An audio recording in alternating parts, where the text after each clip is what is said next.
बिस्तर पर लेटे हुए विवेक को अचानक से लगा कि कोई उसके पास लेटा हुआ है।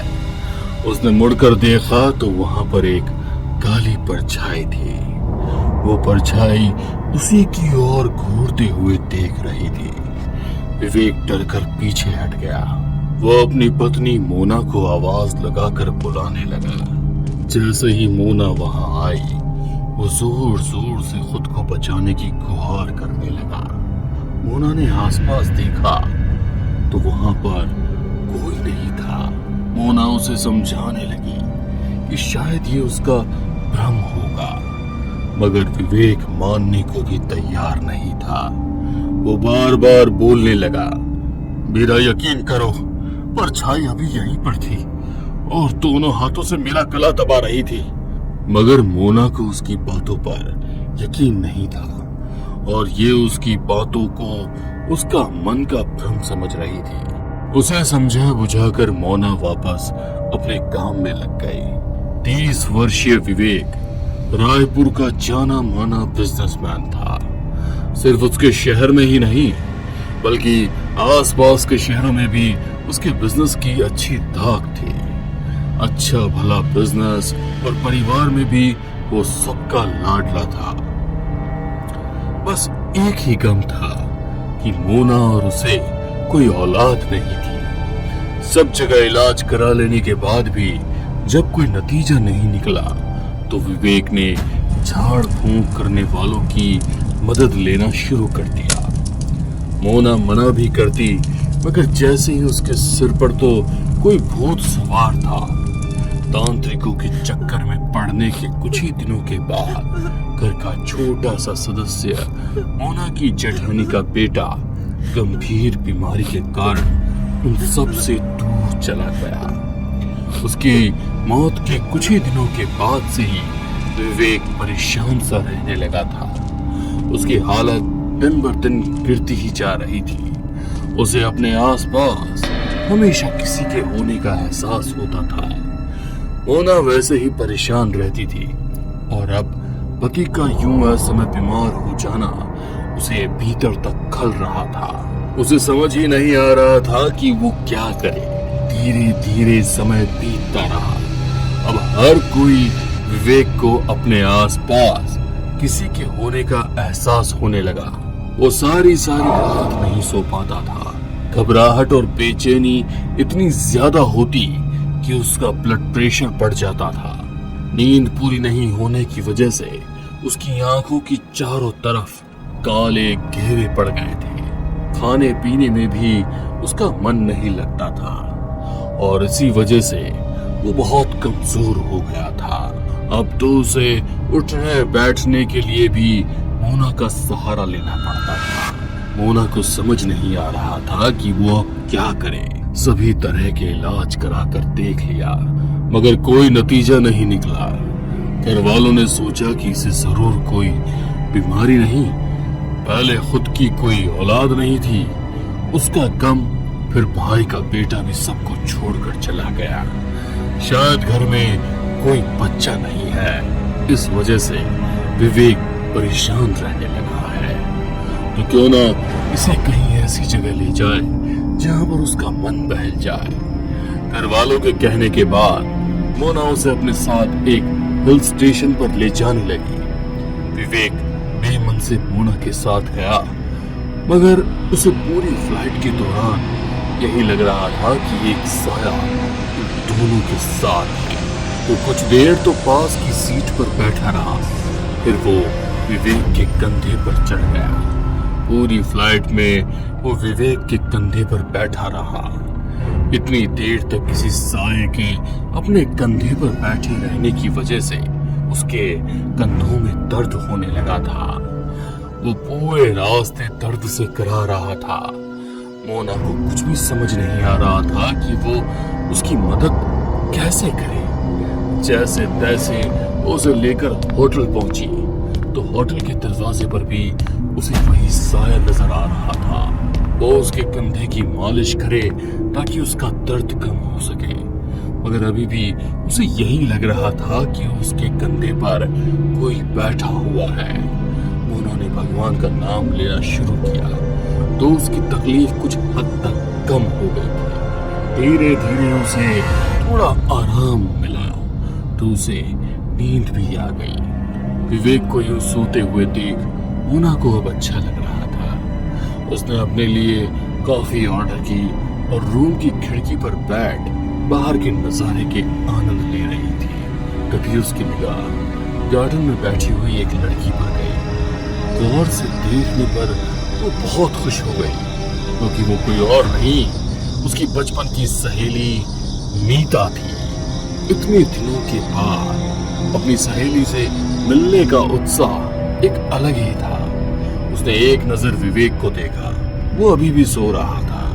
उसने कॉफी खत्म करके विवेक के पास उसका मोबाइल रखकर मोना अपने कमरे से बाहर निकल मीता के पास पहुंच गई। मीता भी उसे देख बहुत खुश हुई। बातों ही बातों में मोना ने विवेक की तबीयत के बारे में बताया।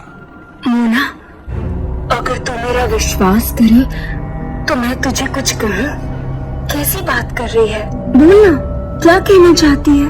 विवेक को शारीरिक या मानसिक समस्या नहीं है, बल्कि क्या, मुझे लगता है शायद कोई ऊपरी साये का चक्कर है।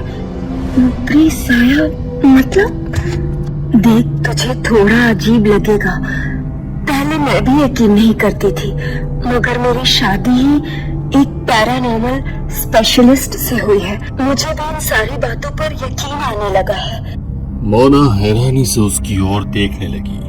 मीता उसका हाथ पकड़कर उसे अपने कमरे में ले आई और अपने पति देवदत्त से मिलाया। उसके पति को देखकर मोना को यकीन नहीं हुआ कि वो कोई पैरानॉर्मल स्पेशलिस्ट होगा। उसने अपनी शंका जब उन्हें बताई तो वो जोरों से हंसने लगे। आपको क्या लगा, भूतों को भगाने वाला कोई काला या सिंदूरी चोगा पहने हुए इंसान होगा जिसके गले में मुंडमाला होगी? जब आज हर चीज का स्वरूप बदल चुका है तो हम लोग पुराने समय के लिए इसलिए भी नॉर्मल और जीन्स टी शर्ट पहन लेते हैं। देवदत्त की बात सुनकर मोना और मीता दोनों हंसने लगी। मोना ने जब देवदत्त को अपनी पूरी समस्या सुनाई तो देवदत्त बोला, मोना जी, आपकी बात सुनकर मुझे यकीन है कि आपके पति को बाहरी बाधा है। इसका कोई समाधान? वो तो उनसे मिलकर ही पता चलेगा। मोना, मीता और देवदत्त एक साथ उसके पति के कमरे में पहुंचे। कमरे के एंट्रेंस पर ही देवदत्त के हाथों में रखा हुआ पेंडुलम जोरों से हिलने लगा। मेरा शक सही था, यहाँ आसपास कोई नकारात्मक शक्ति जरूर है। देवदत्त की बात सुनकर मोना के चेहरे का रंग फीका पड़ गया। उसने मीता का हाथ कसकर पकड़ लिया। सभी लोग कुंडली के भीतर दाखिल हुए तो उसका पेंडुलम और तेजी से हिलने लगा। विवेक अभी भी आराम से सो रहा था। देवदत्त ने अपने साथ लाई हुई एक बबूत से गोला बनाया और कुछ मंत्रों का जाप करना शुरू किया। उस गोले के भीतर उसने एक नींबू में 5 लौंग लगाकर रखी और मां काली के मंत्रों का जाप करना शुरू कर दिया। जैसे जैसे अब देवदत्त का जाप आगे बढ़ रहा था, विवेक को नींद में तेज तकलीफ होना शुरू हो गई। उसका पूरा शरीर अकड़ रहा था। वो तेजी से चीख कर उठा, मोना, कहाँ हो? Please help me, Mona. Vivek की चीख सुनकर मोना तुरंत उसके पास जाने लगी, मगर मीता ने उसका हाथ पकड़ लिया और इशारों से उसे वहीं पर चुपचाप बैठने के लिए कहा। इधर देवदत्त कुछ और जब शुरू करने ही वाला था कि इतने में पूरे कमरे की लाइट बंद चालू होने लगी। मोना तेजी से डर गई और आज से पहले उसने इस तरह का कुछ भी कभी ना तो सुना था और ना ही महसूस किया था। बंद करो ये सब, मुझे बहुत तकलीफ हो रही है। देवदत्त जी, ये सब बंद कर दीजिए, विवेक को परेशानी हो रही है। मगर देवदत्त ने मोना की बात नहीं मानी। कमरे में एक बड़ी सी परछाई प्रकट हुई। ऐसा लग रहा था कि कोई बड़ा सा जानवर है और ये उसकी परछाई हो। देखते ही देखते अगले पल वो एक 8 साल के बच्चे की परछाई में बदल गई। प्लीज तुम जो कोई भी हो चले जाओ, विवेक को बहुत तकलीफ हो रही है। बस इतने में ही तकलीफ हो रही है? आपने तो मुझे परेशान किया था और फिर मार भी दिया था, है ना चाचा? सभी लोग परछाई के मुंह से विवेक के लिए चाचा सुनकर हैरान हो गए। दीपायुष तुम? हाँ चाची जी, मैं। क्या बोला तुमने? तुम्हें चाचा ने मारा? मगर तुम यहाँ कैसे? मैं तो चाचा के कंधे पर बैठ कर आया, है ना चाचा? उसकी बात सुनकर मोना को समझ में आ गया कि विवेक के कंधे में दर्द क्यों हो रहा था। मुझे माफ कर दो, मैं लालच में अंधा हो गया था। अपने बच्चों की चाह मुझे इस पागलपन के हद तक ले आई। तांत्रिक ने कहा था कि यदि मैं अपने घर के किसी बच्चे की बलि दे दूंगा तो मोना की गोद हरी भरी हो जाएगी। फिर वो अपनी शक्ति से उसे बच्चे को भी नया जीवन दे देगा। मगर मेरी एक गलती से सब कुछ खत्म हो गया। देव बेटा मुझे माफ कर देना, मुझे माफ कर देना। माफ कर दूं? और वो भी आपको? आपने अपनों को ही धोखा दिया है चाचा जी, और उसकी सजा तो आपको जरूर मिलेगी। आज इनकी मंत्र शक्तियों के जाप की वजह से मैं आप लोगों से बात कर पाया। चाची जी मुझे माफ कर देना। कहते हुए वहां परछाई विवेक के शरीर में समा गई और विवेक को लेकर खिड़की से बाहर कूद गई। जमीन पर विवेक की लाश पड़ी हुई थी और आसमान में एक सफेद साया मुक्त होकर जा रहा था।